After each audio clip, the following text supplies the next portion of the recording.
वो चूना लगा दिया। तो भैया वो चूना जो लगा है वो ऋषभ पंत को लगा है या लखनऊ के मैनेजमेंट को लगा है, ये तो समझ में नहीं आया। लेकिन बड़ा ट्रेड आईपीएल का हो गया है जिसमें ऋषभ पंत लखनऊ से पे कट लेकर, सैलरी कट लेकर दिल्ली कैपिटल्स पहुंच गए हैं और दिल्ली से कुलदीप यादव, जिनका इस साल जो सीजन में जो परफॉर्मेंस थी उनकी भी खराब ही रही थी, वो लखनऊ पहुंच गए हैं।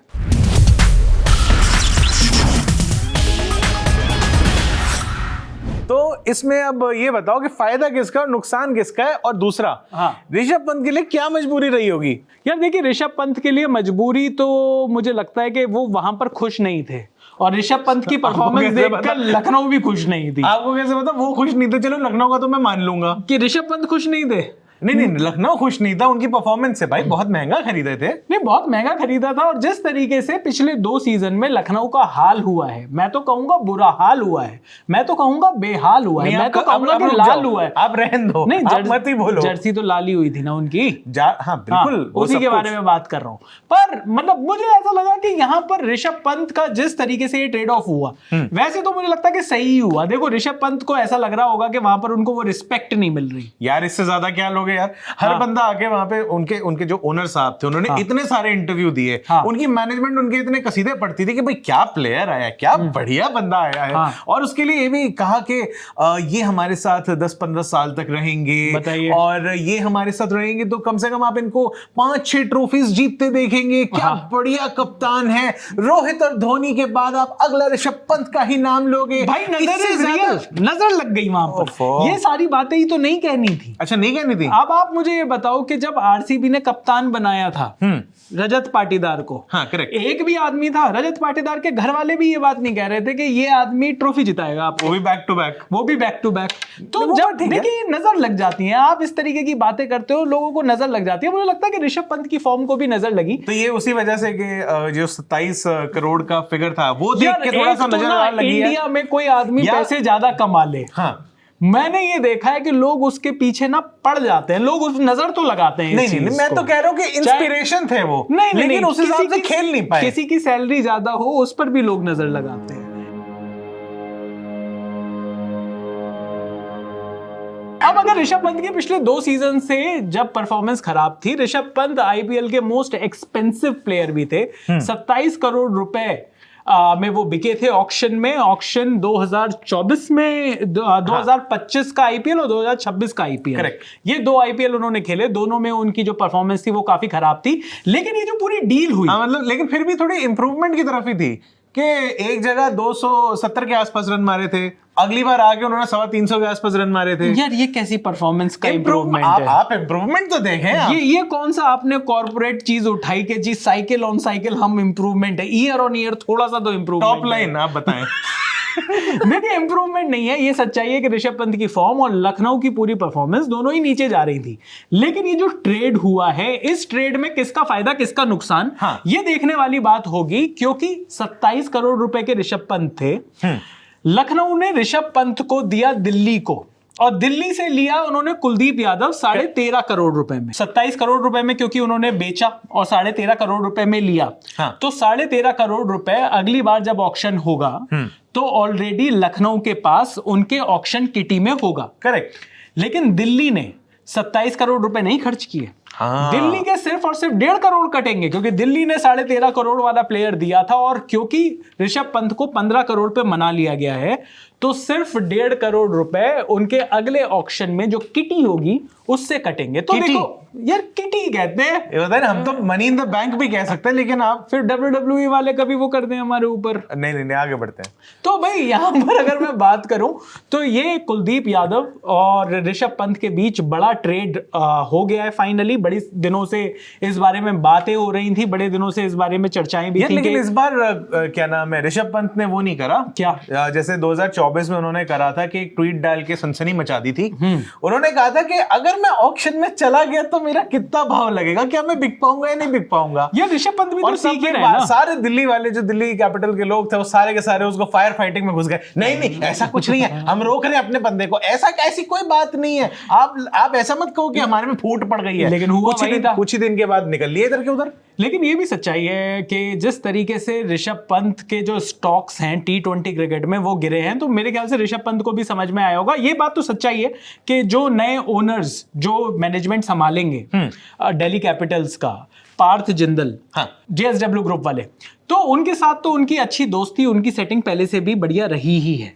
इस बार तो मेरे ख्याल से क्या नाम है, दादा भी वापस आ रहे हैं, ऐसा सुनने में आया है। और इस बार युवराज भी आ रहे हैं, युवराज सिंह भी दिल्ली कैपिटल्स की कोचिंग उसमें सेटअप में आ रहे हैं, तो देखना होगा कि दिल्ली कितना बढ़िया खेलेगी।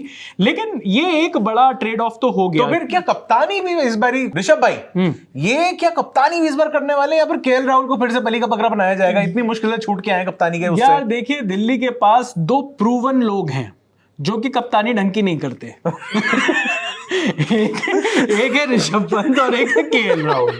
नहीं मतलब कुछ तो उनको, वैसे एक तीसरा भी है प्रूवन कैंडिडेट, अक्षर पटेल। यार give that man some time यार, थोड़ा तो मतलब सम टाइम। पिछले 3 साल से अक्षर पटेल कैप्टेंसी नहीं, पिछले 2 साल से अक्षर पटेल कैप्टेंसी कर रहे हैं। Give that man some time यार, कितना और टाइम? आप तो ऐसे कह रहे हो जैसे 14-15 ट्रॉफी जीती हुई हो दिल्ली ने, उनके पास टाइम ही टाइम हो अपनी टीम को बनाने का। कोई बात नहीं, कम से कम अक्षर पटेल भागे तो नहीं। आपने उनको देखा है जिनकी रिप्लेसमेंट बनके वो आए थे टीम इंडिया में? कौन? जड्डू भाई। हाँ, कैसे भागे थे वो भी। हाँ, तो इससे पहले जब सैलरी पे कट की अगर मैं बात करूं, कोई खिलाड़ी जो पे कट लेकर दूसरी टीम में जा रहा है, इससे पहले हमने रविंद्र जडेजा के साथ ही ये देखा था। तब भी बड़ी सारी बातें हुई थी कि जब रविंद्र जडेजा चेन्नई से राजस्थान गए हैं और उन्होंने वहां पर सैलरी कट लिया था, तो सब लोगों ने सोचा कि शायद वो राजस्थान के कप्तान बनेंगे और यही डील हुई होगी।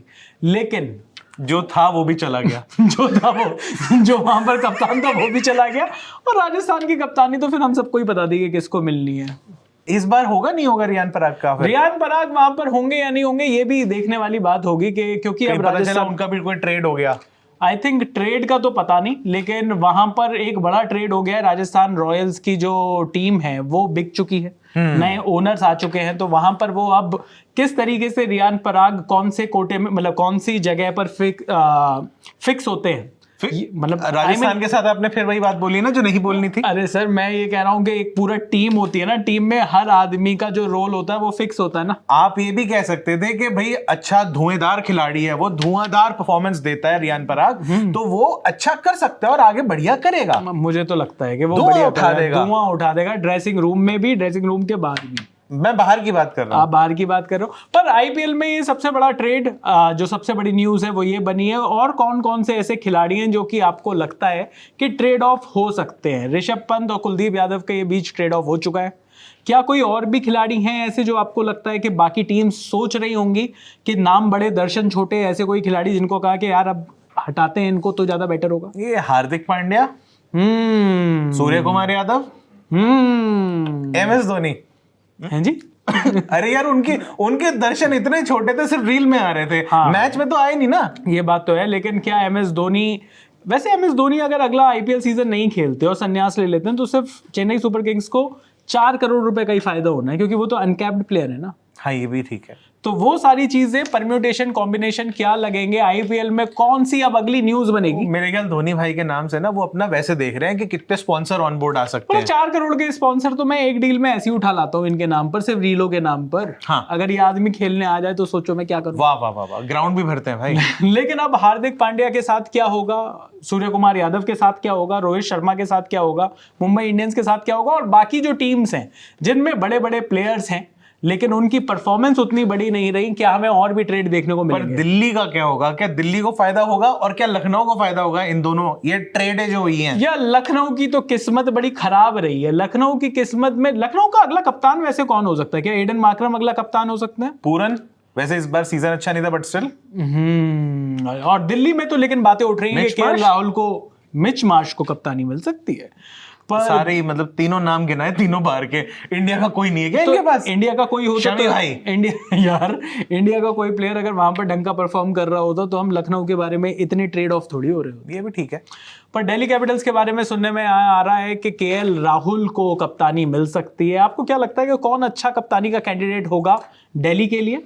कौन अच्छा कप्तानी का कैंडिडेट होगा लखनऊ के लिए और कौन सा ऐसा प्लेयर होगा जिस पर अगला वीडियो बनाने के लिए हमें आना पड़ेगा, क्योंकि वो आईपीएल में ट्रेड ऑफ उसका हो जाएगा। फुटबॉल वाला स्ट्रैटेजी लेना चाहिए, बाहर एक कोच जो है ना वही कप्तान टाइप का बना देना चाहिए, वही बाहर से इंस्ट्रक्ट कर रहा है। दादा है तो वो वैसे भी चलने नहीं देंगे ना किसी की, ये बात तो है, लेकिन दादा के इंस्ट्रक्शन के ऊपर वैसे भी कोई नहीं जा पाता है। बहुत उम्मीदें कर रहे हो आप सौरव गांगुली जी से, क्योंकि वो पहले भी दिल्ली कैपिटल्स के साथ थे पर उन्होंने तब भी कुछ नहीं किया था। पॉइंटिंग में ही साथ में थे ना, आपस में वो लड़ भिड़ जाते हैं। बस दूसरों के ऊपर ठीकरा फोड़ना है। दादा है यार। चलिए देखते हैं दादा और अब युवराज सिंह की एक जोड़ी, देखते हैं कि दिल्ली कैपिटल्स का क्या होगा। ऑल तो दिल्ली कैपिटल्स की जिस तरीके की परफॉर्मेंस होती है वो देखने लायक होती नहीं है। अभी के लिए इस वीडियो में इतना ही। मेरा नाम है चैन रस्तोगी, मैं अभिषेक मनचंदा और आप देख रहे हैं